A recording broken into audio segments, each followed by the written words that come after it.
Hi everyone, this is Nick Pollock here from Roar Lions Roar. While you're here, be sure to like this video, subscribe to the channel, and hit that alert bell so you never miss any of our new content. And if you prefer to listen instead of watch, make sure you check us out on your podcast platform of choice where you can subscribe and download each new episode. Thanks for watching and thanks for listening. Go State! Hi, everyone. Welcome to this edition of Roar Lions Roar. I'm your host, Bill DeFilippo, joined tonight by my co-host, Matt Filipovitz. Matt, what's going on? Bill, I was commuting into work on the train today, and it was a bit of a gross, rainy day. And a gentleman got on the train, and he was wearing an Ohio State sweatshirt. And in my head, I thought, nice. My school won in 2023, and his school didn't. And that's because Penn State has won the Rose Bowl. I could not be any more happy for this program. That's right. Penn State won the Rose Bowl. Matt, do you mind if I say that again? Please do. Penn State won the Rose Bowl. Mind if I say that again? Go ahead. Penn State won the Rose Bowl. Penn State won the Rose Bowl. And because I like things in multiples of 5, Penn State won the Rose Bowl. We're doing this on Tuesday evening, one day after the Nittany Lions walked out of Pasadena, 35-21 win over the Utah Utes. Really comprehensive performance by Penn State. Unfortunately, there was one thing from Utah's perspective that really contributed to that for the Nittany Lions. But listen, Penn State is, for the second time in the program's history, joining off the heels of the 1994 Nittany Lion program that should have won national championship instead of the University of Nebraska.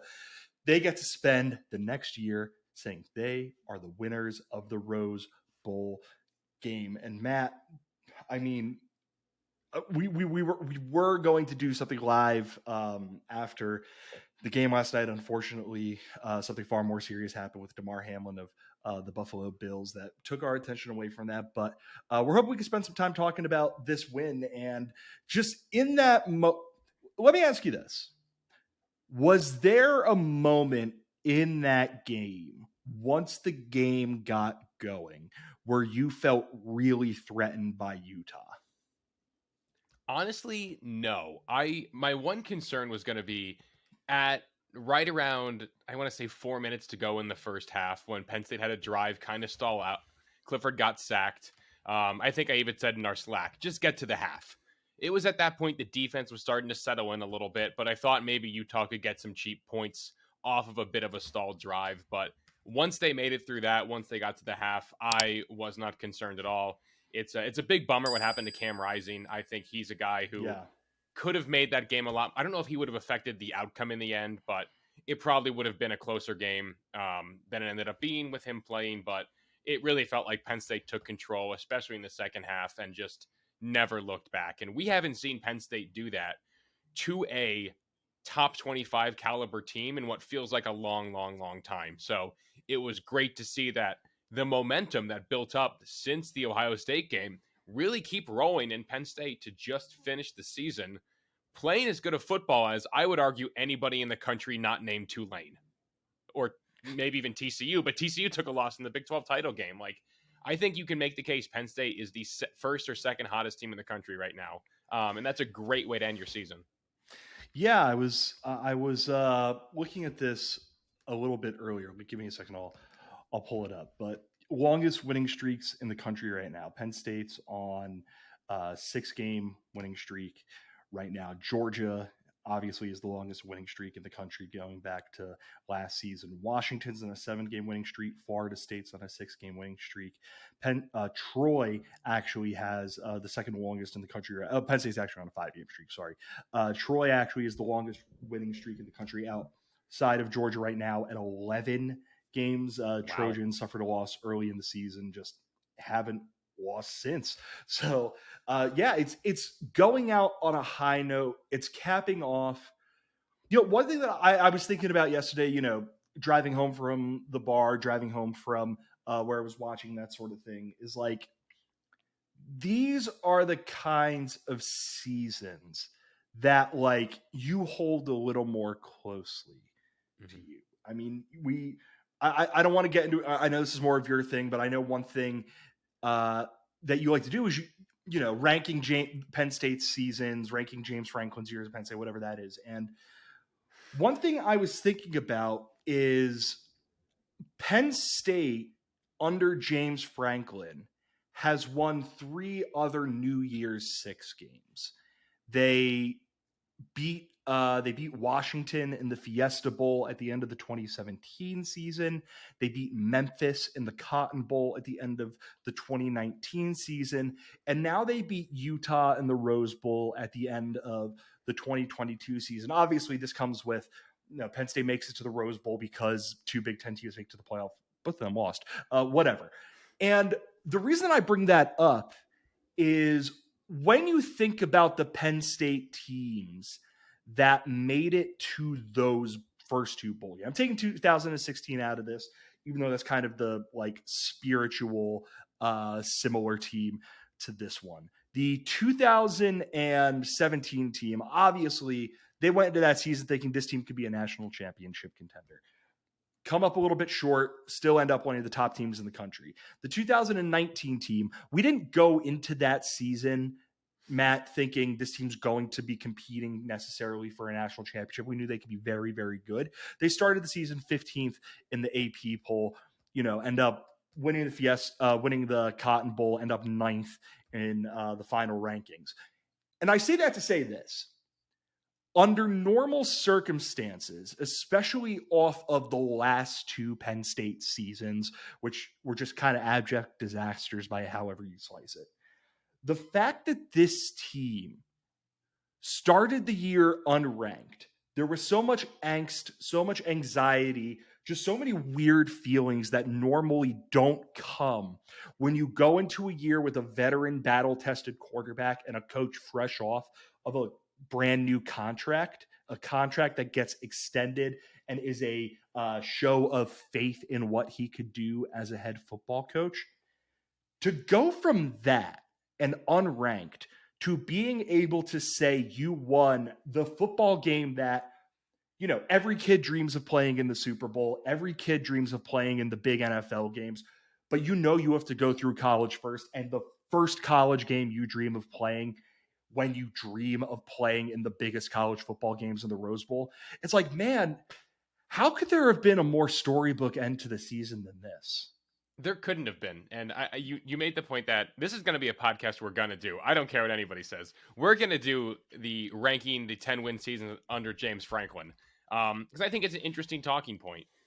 And I've given a lot of thought to this today, both, on my commute, just in downtime. This might have been the best season under James Franklin. I thought it was 2019. I'm maybe starting to convince myself it was this season because they only lost to playoff teams. They took care of business against lesser opponents in a way that we have never seen. And they capped it off with the first win for this program over a top 10 team since, I believe, since Ohio State in 2016, or who would have been in Wisconsin 2016, maybe? Would have been the last one. So it's the first one since 2016 is my broader point. Yeah. And the fact that that was on the shoulders of some seniors who have been through a lot and deserve to go out with a win, and a ton of true freshmen, redshirt freshmen, and sophomores who are out there making plays in big moments. Really, like you said, Bill, it makes this a perfect storybook ending. It makes it that you get to close that chapter on a really special group of seniors. And also it creates a lot of excitement and buzz for the sequel. And right. I think the sequel is going to be a hell of a lot of fun. And if it's anything like this year, especially this last month, I don't think I'm going to be able to contain my excitement for a full off season. Yeah. And, you see stuff like Sean Clifford, he's trying to throw a completion to his brother on his final, one of his final plays of the game or whatever. And then he gets that curtain call and he comes off and you just see him sobbing, man. That was a guy who awesome, man. It was tough. It was brutal. You see a guy who's given so much to this program. He's just going off. His eyes are red. He's waving. And we're going to talk about Clifford in a bit. But you see that. You see a guy like a PJ Mustipher and just how happy and emotional he is. You see James Franklin do what is slowly turning into one of my favorite traditions in sports. And if you are listening with children, Uncle Bill is about to swear. Just leveling the shit out of Jair Brown because he got Gatorade dumped on him. And like everyone's just laughing and smiling. It's just all that stuff. And we're sitting there, we're excited about the baton pretty literally, literally, unless Sean Clifford was holding a baton, it couldn't have been a more literal passing of a baton, passing of a torch to Drew Aller when he came into the football game. That happens, but in this moment, it's, to me, all about the guys who helped get Penn State here, who helped Penn State get this moment, get this sort of win, get the kind of hype and excitement that comes from winning this kind of game. And, Matt, again, we're going to get into what worked on the offense, defense, blah, blah, blah, in a little bit. The air did kind of get taken out of this game a bit, I would say, with the injury to Rising that just really fundamentally changed the way that this game was going to go. But even beyond that, Penn State's defense had a solid game, mostly kept Utah out of the end zone. Even when Rising was in there, their first half drive chart, 3 and out, 7 plays interception, long touchdown drive, a shorter touchdown drive.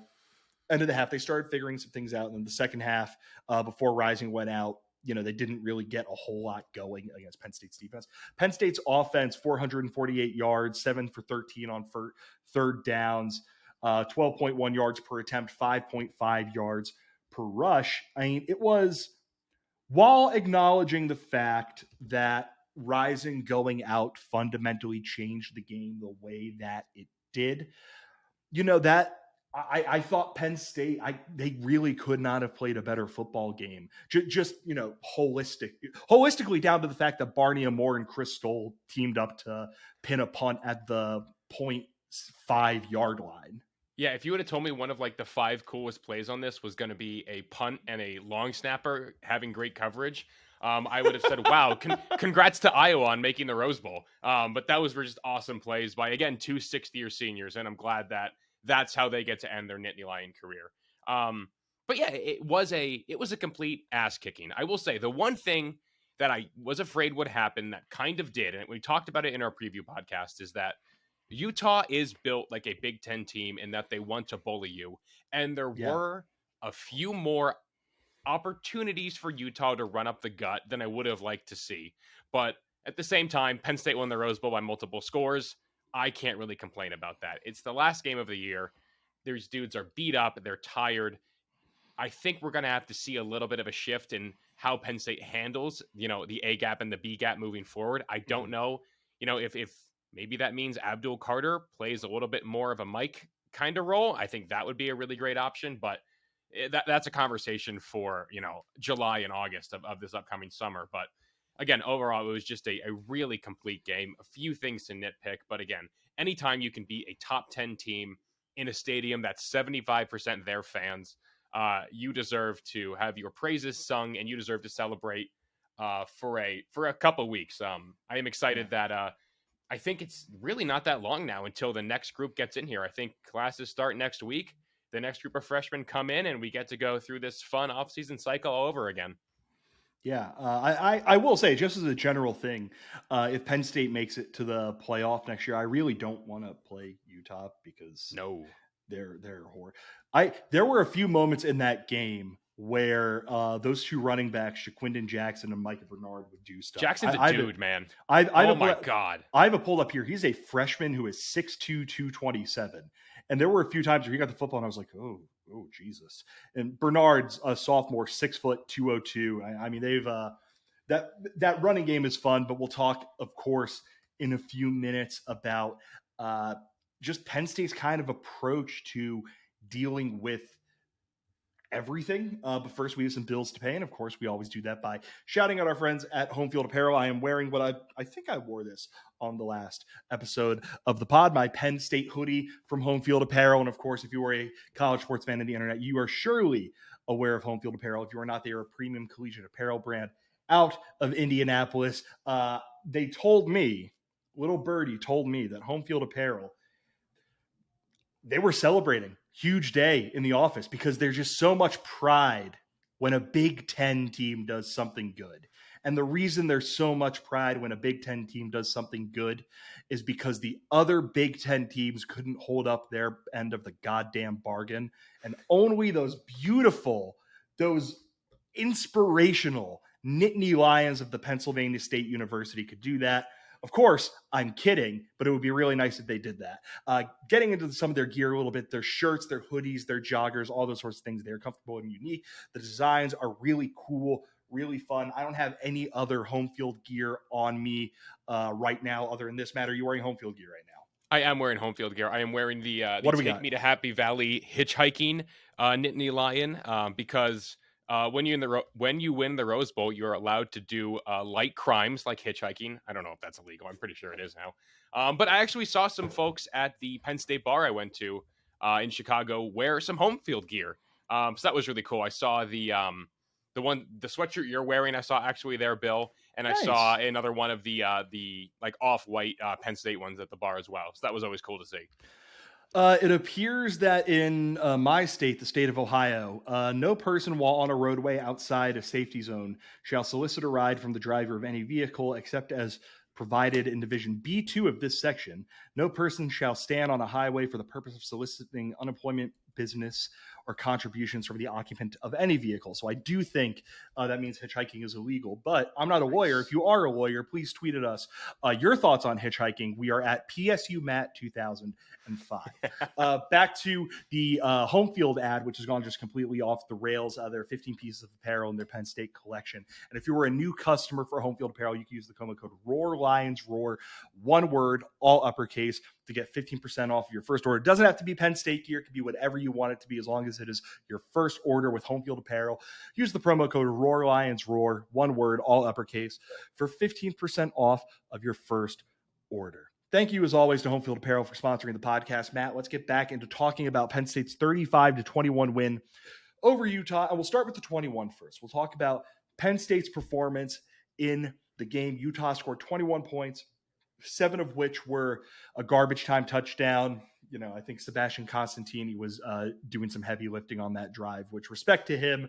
But, you know, Franklin was giving some guys a little bit of an opportunity to play. Penn State allowed 391 yards on the day, 207 passing, 184 rushing, 5.2 yards per pass, 4.3 yards per rush. Couple of turnovers put into there. Penn State had 2 turnovers, a pair of interceptions, picked off both of Utah's quarterbacks on the day. What went right for Penn State's deep? And again, we're going to put the big kind of broad overarching thing over this of Cam Rising went out of the game. Utah looked much more hapless on offense after that happened. But generally, what did you think went right for Penn State's defense so that it was able to limit a very good Utah offense to 21 points, 14 of which came before garbage time? I think the biggest thing is they allowed, I don't know how I want to word this. They allowed like those 5-6 yard chunk plays, but then they kept on getting like tackles 8-9 yards behind the line of scrimmage. Like Curtis Jacobs had a great play on that weird reverse Utah tried to do. Penn State really just matched a lot of intermediate plays they were allowing with some big splash plays that they were able to force. Kalen King, best corner in the Big Ten. He went full horizontal to pick that ball off. That's impressive body control, man. I think Kalen King's a dog. Jair Brown, couldn't be happier for that guy. That dude just plays free safety, and he knows how to go out there and locate the football. Yeah. And then once Penn State's pass rush was able to finally generate some pressure, you know, the wheels kind of fell off. I will say, Penn State got over the 40 sack mark for the year in this game. And if you go back to our over-under podcast from August, I was the only one of our group to predict that. So very proud of myself in that regard. But once they what about the number of people who had 70 catches or whatever you put that number at? I think I put 35 or 40. I could be wrong. Either way, that one was a rough one on the odds maker, which is the voice currently talking on this podcast. But overall, I do think that once Penn State settled in, once the talent, this is a bad way to word this, but once the talent started to take over, you're not going to hold Chop in check for a whole game anymore. You could get away with it against Purdue when we were all kind of concerned. it's, game 13 in this system. You're not going to hold them in check. Abdul Carter, Curtis Jacobs, two good playmakers. Hakeem Beeman and Keziah Izzard, I think, played a really strong game. Kind of once they stopped letting themselves get pushed around a little bit, I think with them being a little bit smaller, they're the kind of guys who can be a big reason why you allow a little bit more yards on the average rush. But once they get off their blocks and they get behind the line of scrimmage, especially on passing downs, they're tough to handle. So it was just a really good job by Manny Diaz and company of generating big plays, and really doing a good job of limiting super big plays that Utah was able to get. Yeah, Penn State on the game, 9 tackles for loss, led by 2 from both Curtis Jacobs and Adisa Isaac, and then 1.5 from Jair Brown.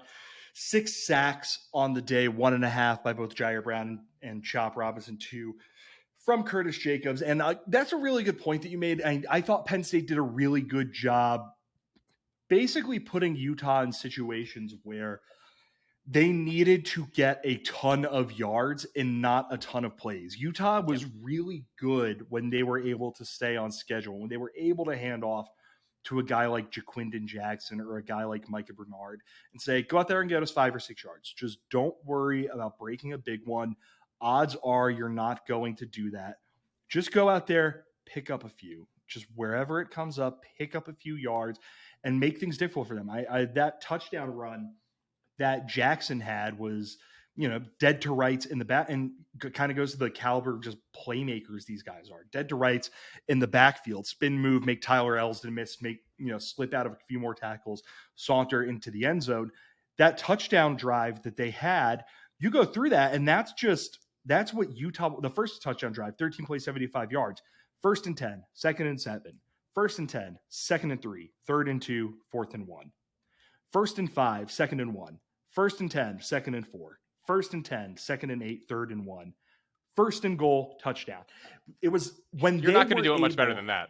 No, you're not. That is staying on schedule to a T. That is exactly what you want to do in those kinds of situations. There was the one drive, there was their other scoring drive where, they were buoyed by a really big gain.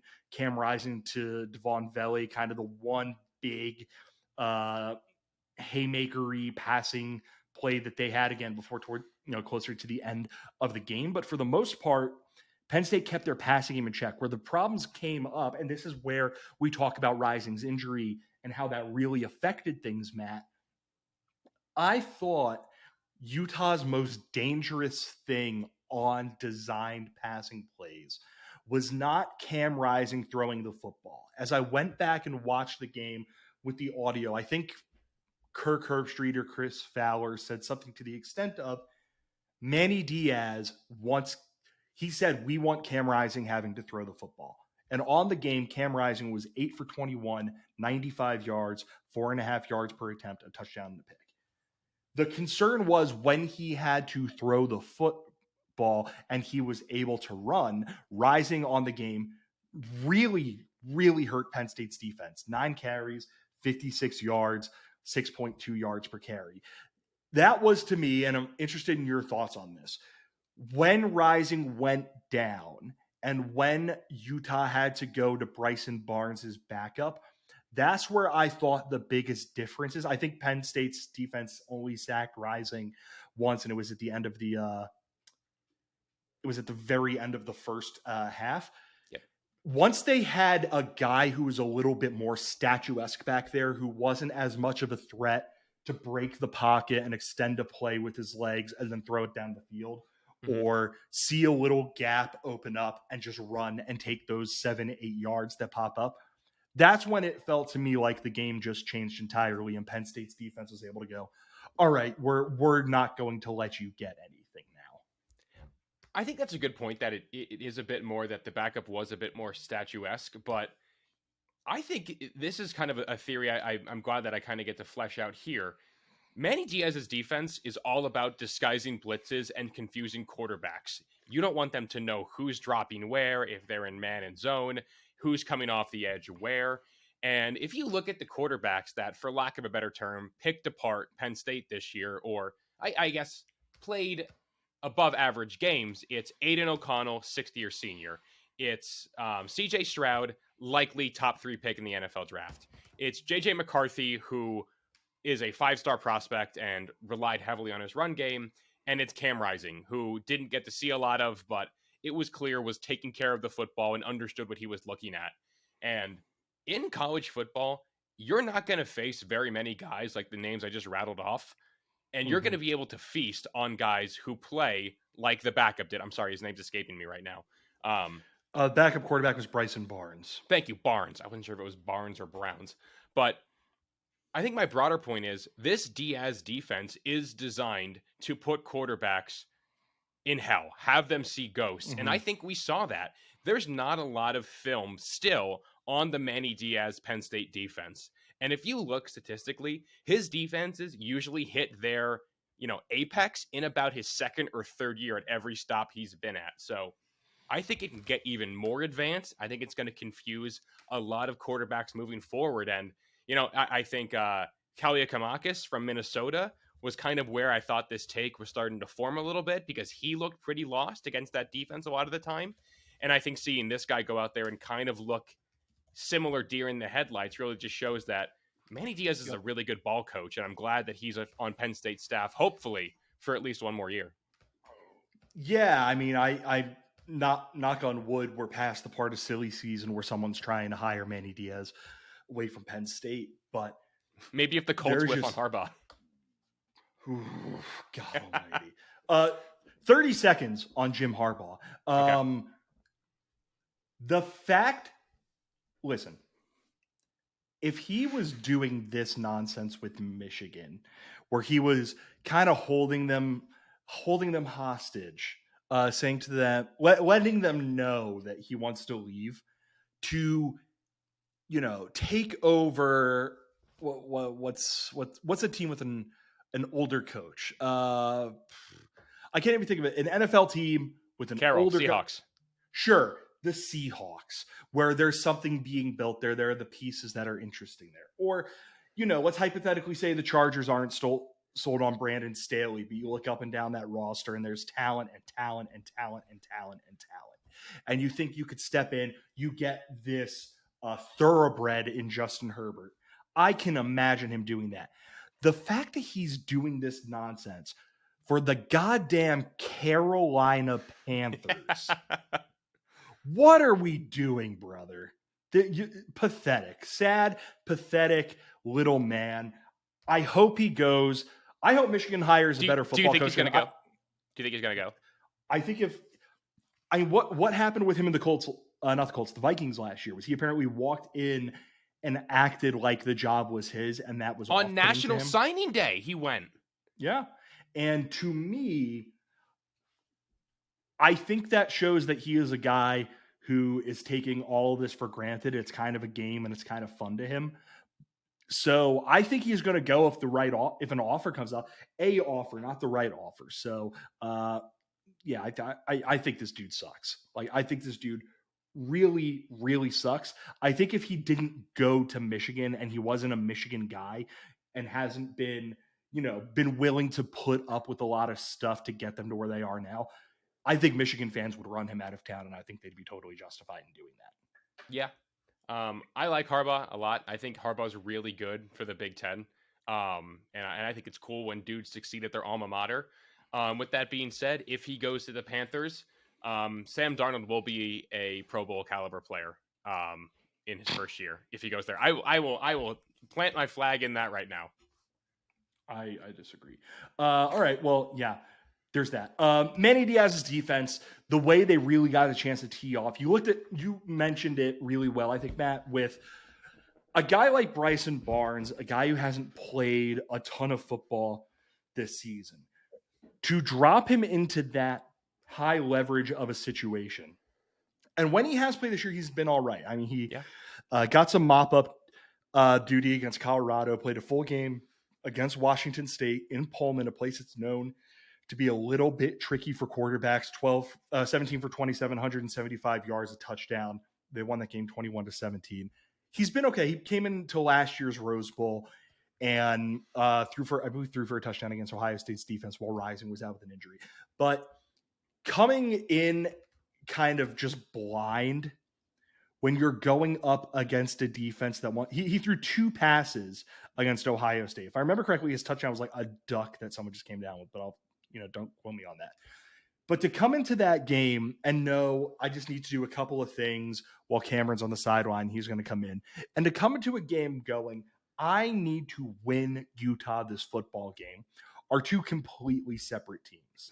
Yeah. Things, especially going up against defense, like you mentioned, like Penn State, that wants to attack, that wants to come after you, that wants to play fast and physical and hard, and wants to get you behind the sticks.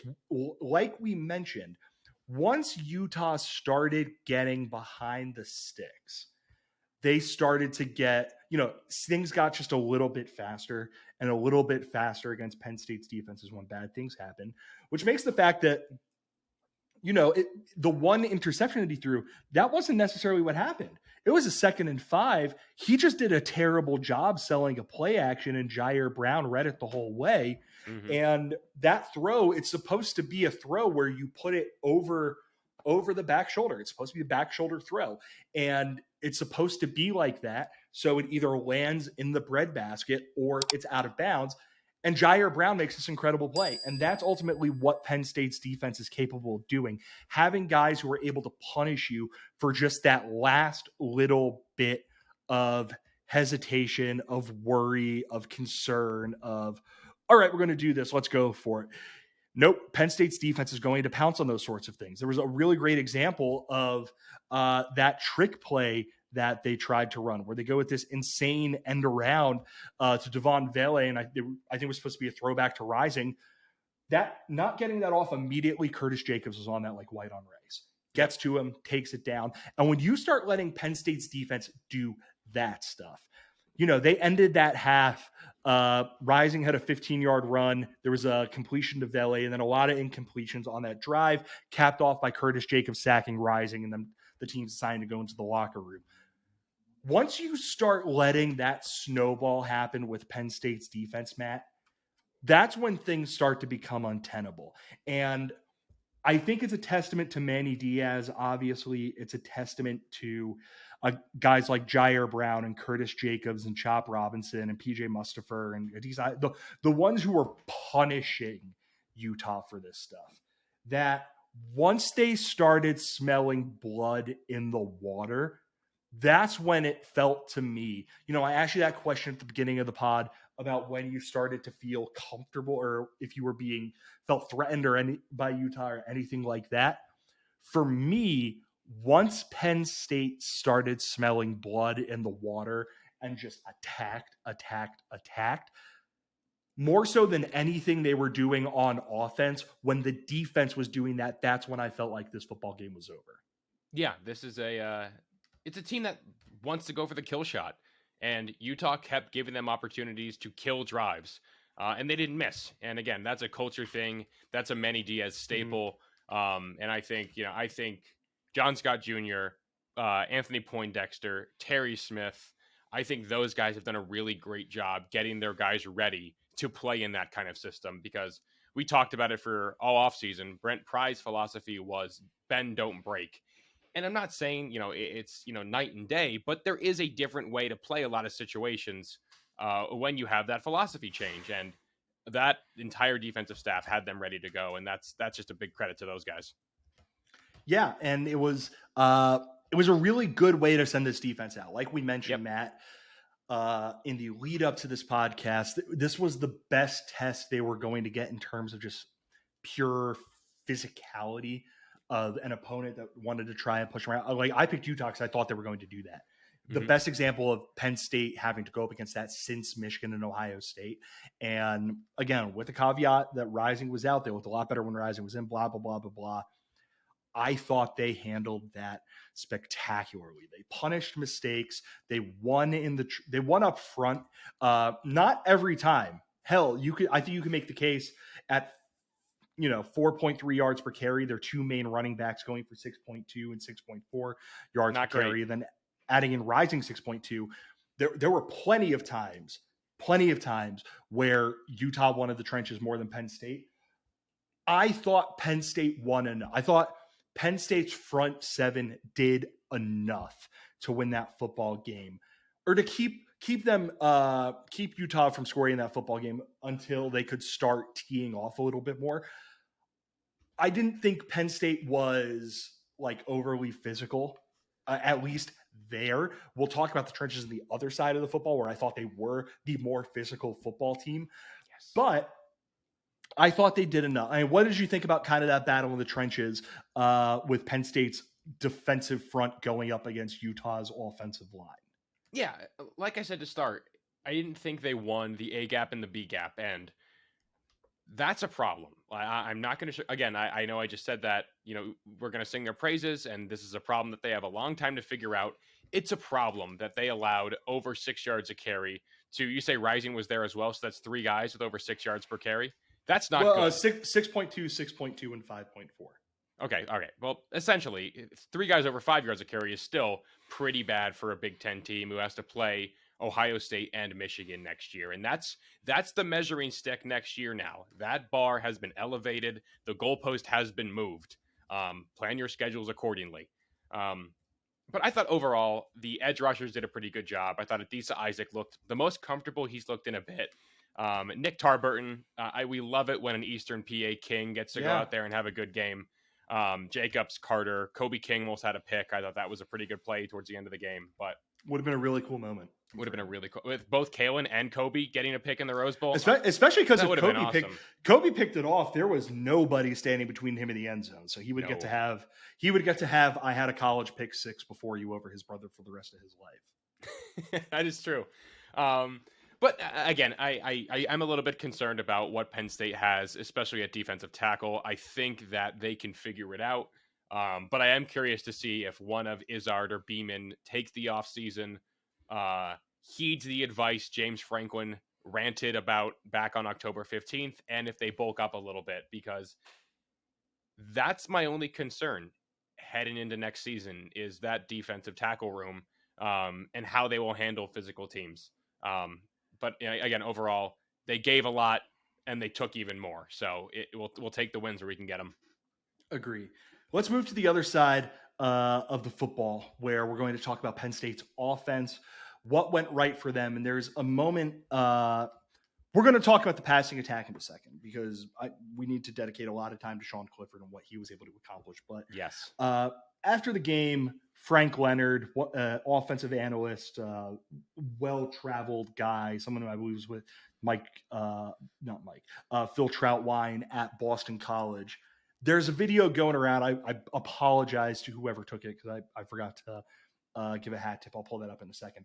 Where he was in a very prideful way, screaming. Everyone was saying they were going to be the tougher team. We were the tougher team. And then Terry Smith goes up to him and says, "We're Big Ten tough." And Frank Leonard just screams, "Big Ten tough." And, there's a lot of ways where that macho nonsense associated with the game of football sucks. It really sucks. But when we're talking just through the context of how Penn State's offensive line held up against a front seven that's really tough, really physical, really well coached, is not going to give you a ton, which is a little bit different from another group on Utah's defense, which seemed very willing to give Penn State whatever it wanted. I thought Penn State's offensive line, with the exception of the 3 times Sean Clifford was sacked, and there were a few tackles for loss piled in there as well. I thought Penn State's offensive line, without Olu Fashanu, without Landon Tengwall, with Drew Shelton being a youngster, all this stuff, I thought that unit went out there and had one of their best games of the season, just really pushing around, again, a front seven that is big, tough, physical, well-coached, knows exactly what they had to do. I think, and I could be wrong, and I actually want to know your thoughts on this. Did Drew Shelton play his way into the inside track for a starting job next year? I don't think that decision is made based off of one football game. Right. But what I will say is if the season starts next year and the tackles are Olu Fashanu instead of Drew Shelton instead of Olu Fashanu and Caden Wallace, I'm going to feel really good because I think that guy's for how young he is a really good football player. This was his breakout game. I thought Drew Shelton played the best game of anybody on that Penn State offensive line, of anybody on that Penn State offense, I would go as far as to say. I mean, maybe not. You got to give Cliff his flowers, but he, especially his run blocking, opened so many holes, and I think was directly responsible for Singleton breaking out on the national stage. He was great. I thought Norzad looked really good. I'm pumped to see him at center. I love Juice Scruggs. I'm a big Juice Scruggs fan. Great job by him. Sal Wormley, Caden Wallace got back in there, which was awesome to see him work his way back. I thought Katron Allen and Brenton Strange, when they went with the T formation, blocked really well.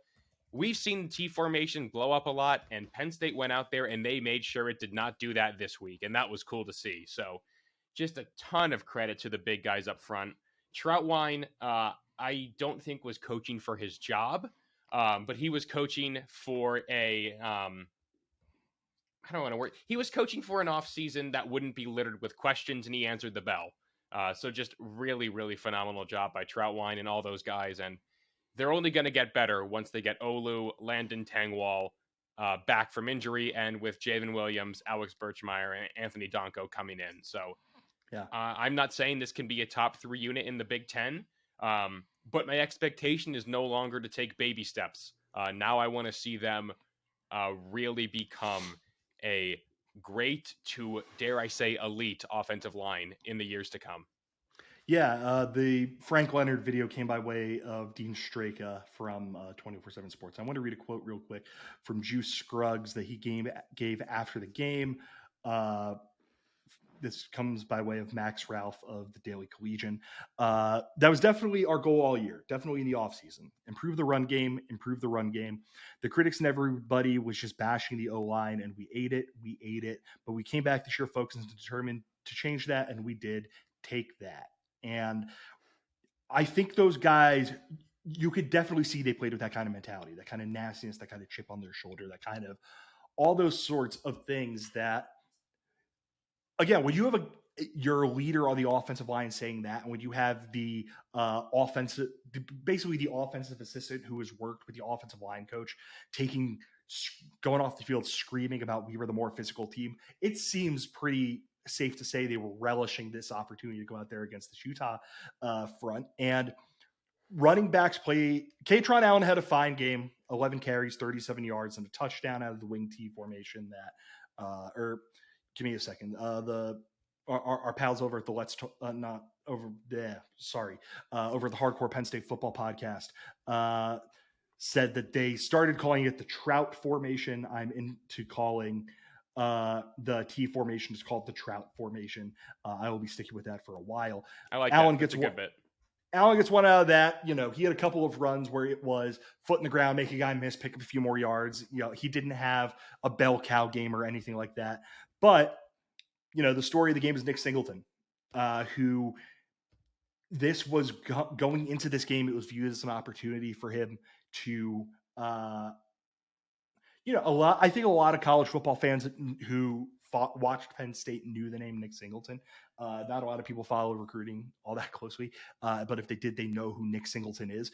And to see him go out there and become the third Penn State running back, to have some insanely long, I think his 87-yard run was up there for the longest in Rose Bowl history. 7 carries, 120 yards, 2 touchdowns. I don't want to spend too much time talking about the hype train for anything, Matt, because I think that's a bit of a disservice to this team. But for Singleton, the hype train is going to start going off the rails sooner rather than later. Yeah, and I want to make sure I'm glad that we shouted out Allen first, because that's his job. He's going to have games where he is the bell cow. He is the one who's going to get 15 carries, and it's going to be his time to shine. And he did get his time to shine. I mean, the kid scored 10 touchdowns as a true freshman, and he wasn't even Penn State's leading rusher. Like, Allen, I think, did exactly what he needed to do in this game. And Singleton, his big thing has been he will rip the big play. And boy, did he Yeah. do it. Once that engine gets revving and he is in the open space with nothing but green grass around him, he moves at a different gear than most other humans have. And it was really neat to see. And I'm excited for that duo to continue to get better. And again, to only run behind what I think is going to be a better offensive line. But I think Nick Singleton really put his name in there for that elite, group of 5 or 6 running backs heading into the 2023 campaign. Yeah, there was one guy he had to get past on his big touchdown run. He just shed him, ran right by him. And by the time he got past that, by the time he was on Penn State's 20, not even Utah's 20, Penn State's 20, I'm standing up at the bar with my hands in the air because he was just gone. There's nothing you could do when that guy gets ahead of steam out in the open field. You're not catching him. He is going to score. And Utah just kind of made that mistake. And speaking of mistakes that were being made by the back end of Utah's defense, Penn State's passing attack. We'll talk about Clifford specifically. I just want to talk about the pass catchers. And Matt, one thing we were talking about in the lead up to this pod was attacking them down the field, about how USC, Ohio State in their recent big games had a little bit of success attacking Utah down the field. We're going to take Keandre Lambert-Smith out of it just for a half second because I just want to read everybody else, and he's the big outlier here. But Theo Johnson's one catch was for 28 yards. Trey Wallace had 2 catches for 27 yards and 20 yards. Mitchell Tinsley, couple short ones in there, but he also had one for 16 yards. Tyler Warren had one in there for 15 yards. I believe Penn State defines big plays in its passing game as receptions of 15 or more yards. They had a ton of those in those guys. And then, of course, Keandre Lambert-Smith, the phrase is, if he's he's leaving. He was even with the defensive back before he even threw his hand up in the air and said, Sean, throw me this football. A huge play for him, the kind of confidence-inspiring thing that I think we hoped he could potentially get. His 88-yard touchdown is now the longest reception touchdown in Rose Bowl history by 12 yards over a 76-yard touchdown catch Kurt Stevenson had against Washington for the University of Michigan in 1978. This was exactly what I thought Penn State's group of pass catchers needed to do in this game, Matt. They were just able to get down the field. Utah was giving them acres of space to catch the football. And really, outside of that one drop by Trey Wallace in the third or fourth quarter where, Clifford puts it right here and it just bounced off his hands. Like that's about as spotless of a performance you can have from a receiving core that had some, they were maligned a little bit coming into this season outside of Parker Washington and Mitchell Tinsley. Yeah, I did not think Penn State had a receiver on the roster with that kind of game Keandre Lambert-Smith had in them. I did not think KOS could do that. I didn't think he would do that. I thought he could do it. I thought it would take an offseason of confidence building to get him there, and he shut me up. So major credit to Keandre Lambert-Smith. My concerns about the wide receiver room in 2023 are a lot more at ease now, I guess is the best way to put that. But just major credit to him. And I want to give another shout out to Trey Wallace.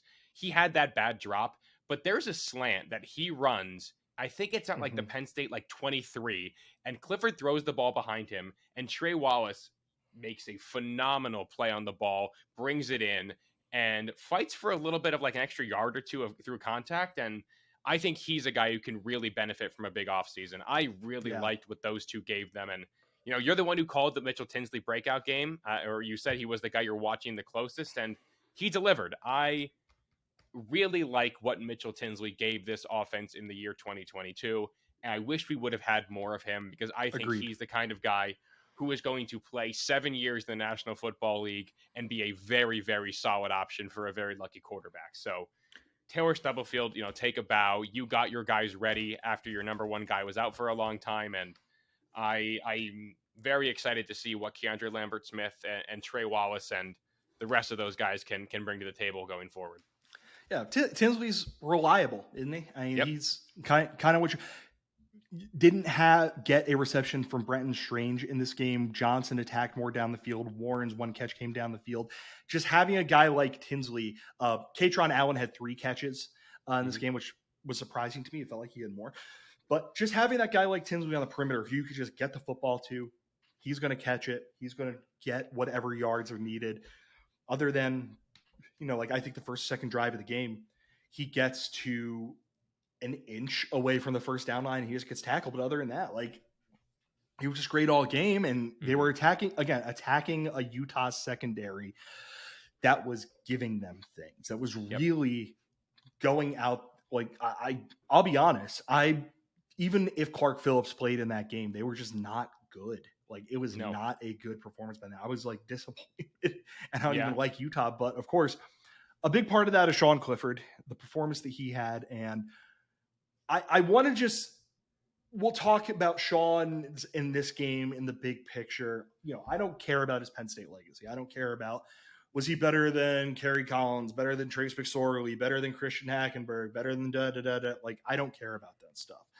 But what I do care about is that, as someone with a bit of a soft spot for a good story, as someone with a bit of a soft spot for clean and tidy endings, 16 for 22, 279 yards, 12.7 yards per attempt, 2 touchdowns.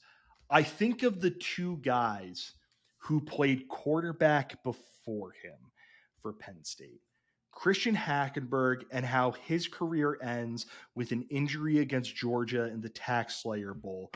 And that's just it for him. He never takes another snap for Penn State. Game over. Never took another snap in the pros either.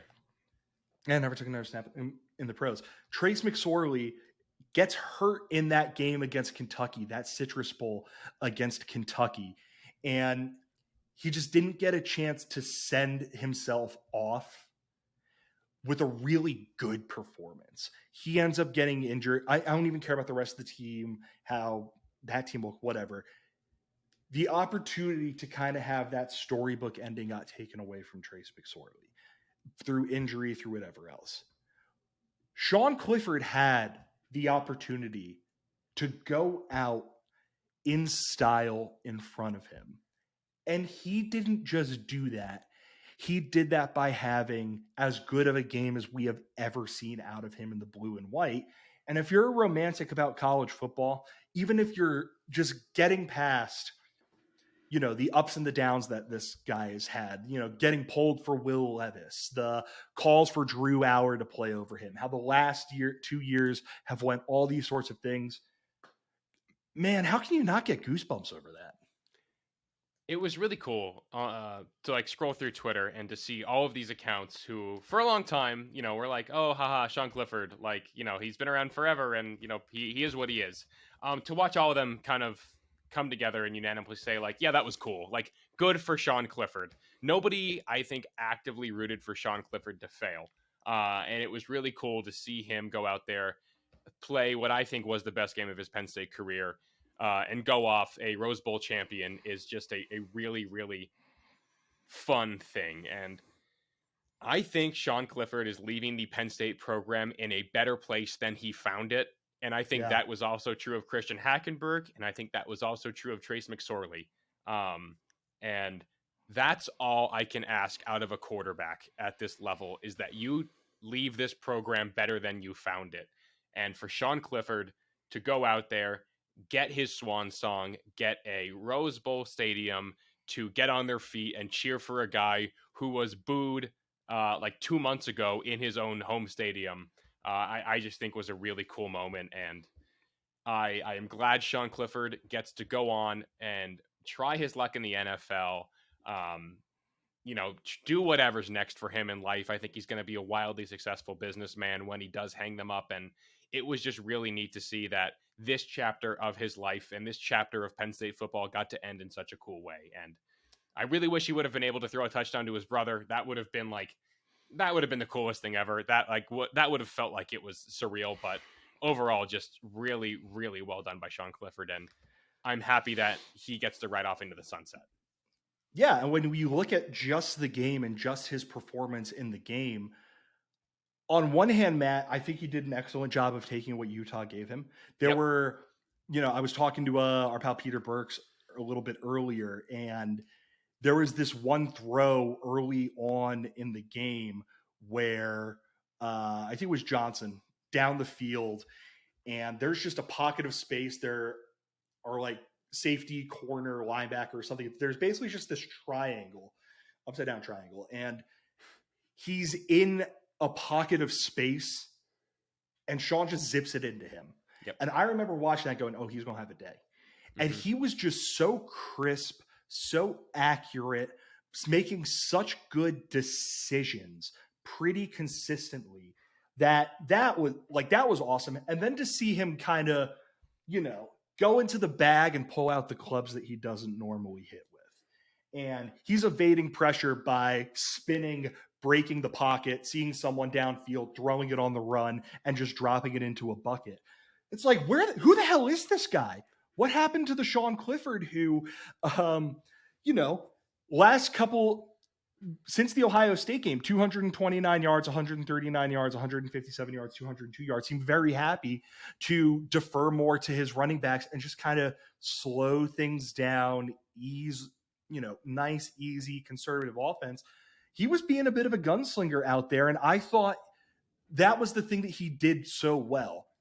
He understood that the strength of Utah's defense was its front, that its secondary was incredibly weak, and he just saw everything. He saw all the pressure that they wanted to bring before they brought it. He saw all the pressure as it was coming, and most importantly, Matt, he saw those little pockets of space where you were able to throw the football and you're able to take easy completions. But unlike past weeks or past games this year, where the easy completion is for, 5-6 yards, it's 12 to 15 yards down the field.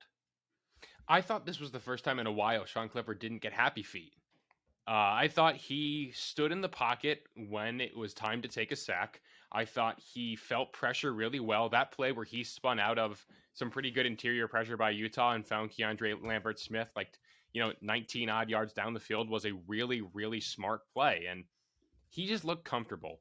And a lot of that was, I just think he has a lot of faith in Mike Yurcich and his game plan and his offensive line. And he doesn't have to carry the load anymore. He didn't have to, because the running backs have finally returned after 2.5 years of being away. And you could tell he really understood what he had to do to win that game. And for him to look comfortable, pick apart a secondary of a top 10 team in the way he did, again, it's just all the credit in the world to him. I could not be happier for that kid. Yeah. And, we'll end before we start going into handing out game balls, kind of talking big picture things. When you saw him going off at the end of that game, Franklin calling a timeout, pulling him from the game, telling everyone else stay on the field, let Sean have this moment, and he's waving to everyone in Penn State gear. Jair Brown didn't get, with respect to Jair Brown, with respect to PJ Mustipher, blah, blah, blah. Chris Fowler actually had some incredible line while talking about Clifford, where he said, Mustipher's been there forever. Clifford's been there a year longer than that. Which he said that while I was talking. I'm like, oh, Jesus, that's between that and talking about the total implications on Utah's last drive. Man was just having a blast by the end of that game. But Clifford gets that moment where he gets to walk off to the sideline, just him. The phrase "man in the arena" has been thrown around however many times over the last couple of days. And he gets to throw his hands up and wave to everyone. He gets to go. He seemed like he went up to every individual person on Penn State sideline, dapped them up, hugged them, whatever. He orchestrates the Gatorade dump on Franklin, all that. But when you see Franklin calling that timeout and you see Clifford standing there and thanking Penn State fans, saying goodbye, whatever, what went through your mind as someone else who watched him play as a 4-year starting quarterback for the Nittany Lions, the guy who owns every record that there is to own in Penn State's record books? That's what this is all about. I mean, this is college football. This is a very unique part of American culture. And yes, it's not very often you get to be the guy, have to go through hell, and get a chance to write a redemption story. A lot of the time, you're the guy, you go through hell, and then you become 2023, 2022 Carson Wentz. It's not Yeah. very often Yeah. you get a chance to retell your story and to climb the mountain again. And I don't think we're going to see very many people just in the transfer portal era, and that's totally fine. Like, you know, if you have a better opportunity, go somewhere else. But to see a guy stick it out and climb the mountain in the same place he did it the first time, and to go through what he went through, to have people boo him, to have people say, even me myself, and I'll stand by that take. I said he should have been benched. I said it was time to pass the sticks, and I'm not a coach, so who cares what I say at the end of the day? And we got this moment. It was a cool moment, and I am very glad that Sean Clifford got to soak it in. Yeah.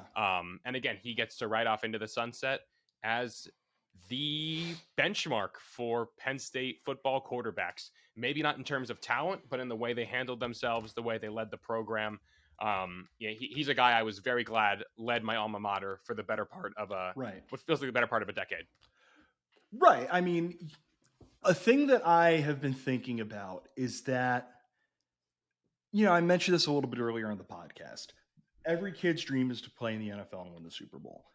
But every kid knows that that requires going through college and requires doing everything you can in college to get to the NFL. Mm-hmm. And from the time you are, you know, this tall as a football fan, you know that the Rose Bowl it's the most important thing. There is no thing in the sport like the Rose Bowl. And when you're playing in your backyard, when you're playing your college football video games that used to exist but don't anymore for another few years, you're playing imagining that you're playing in the Rose Bowl.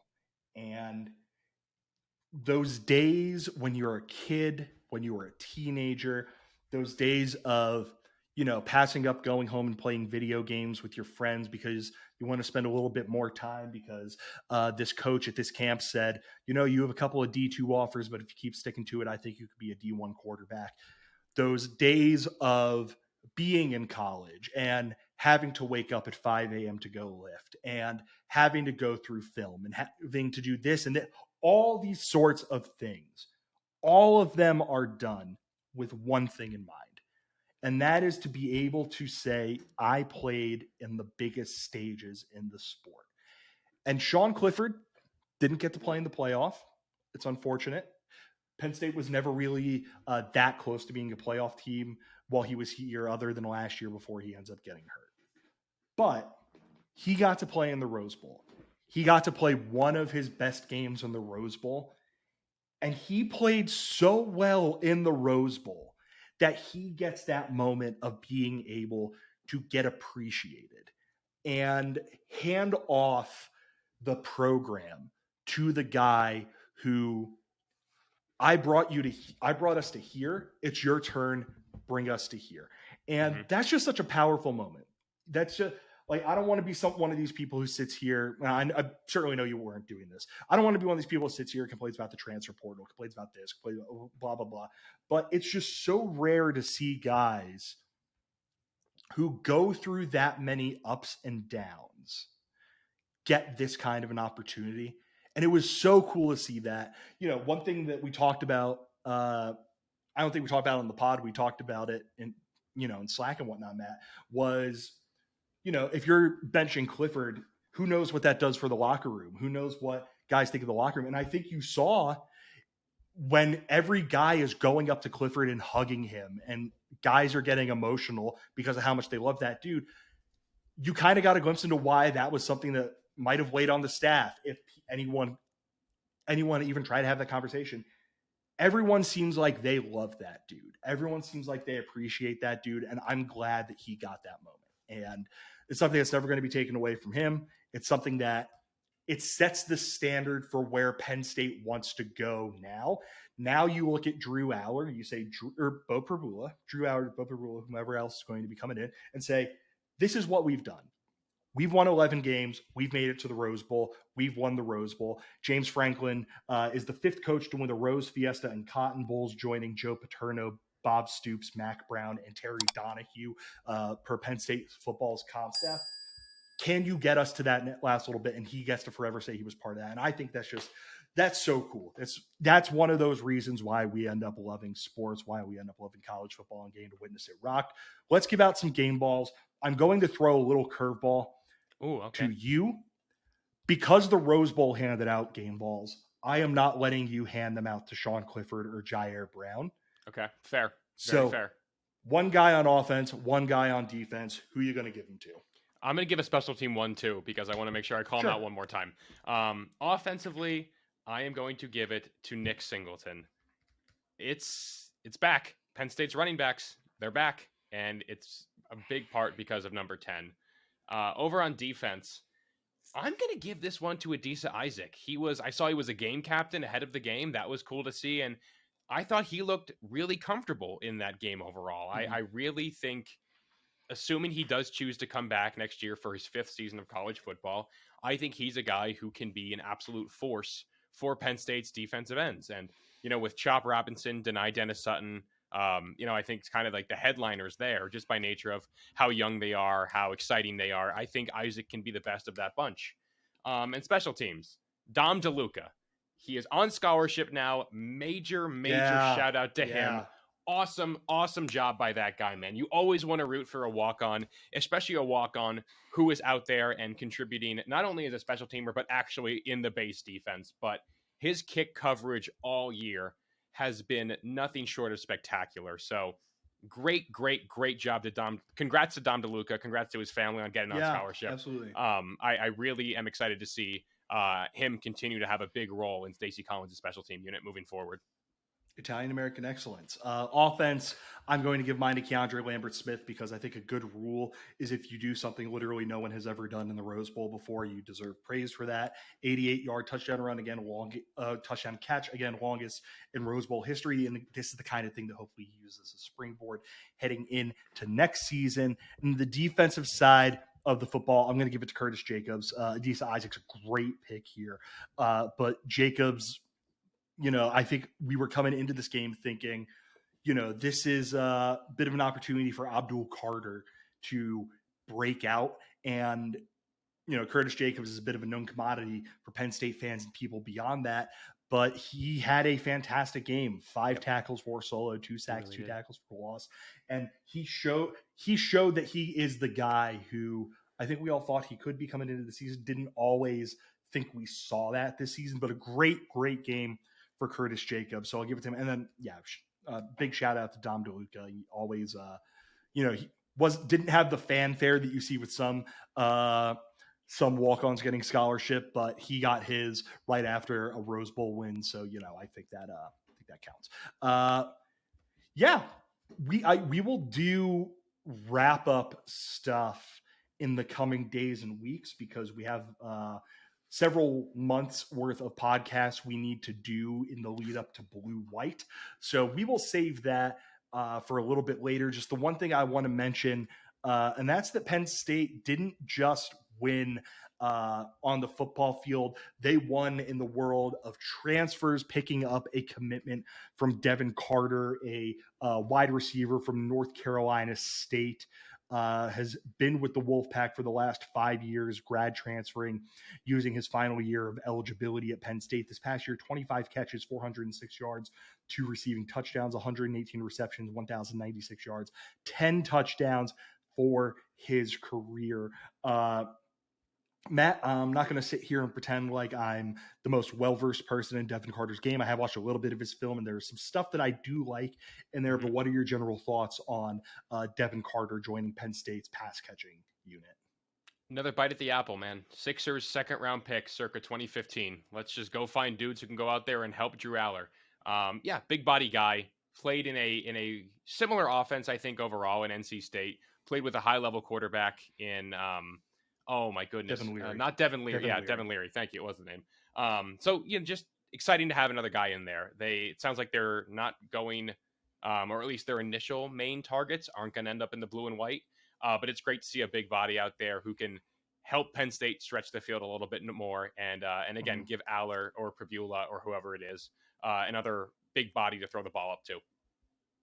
Yeah. I mean, I think that's kind of the one thing that Penn State's pass-catching unit was missing going into next year outside of the tight end room is they really missed that kind of big physical wide receiver who you throw a football up to him and he could just be like a power forward going up to grab a rebound.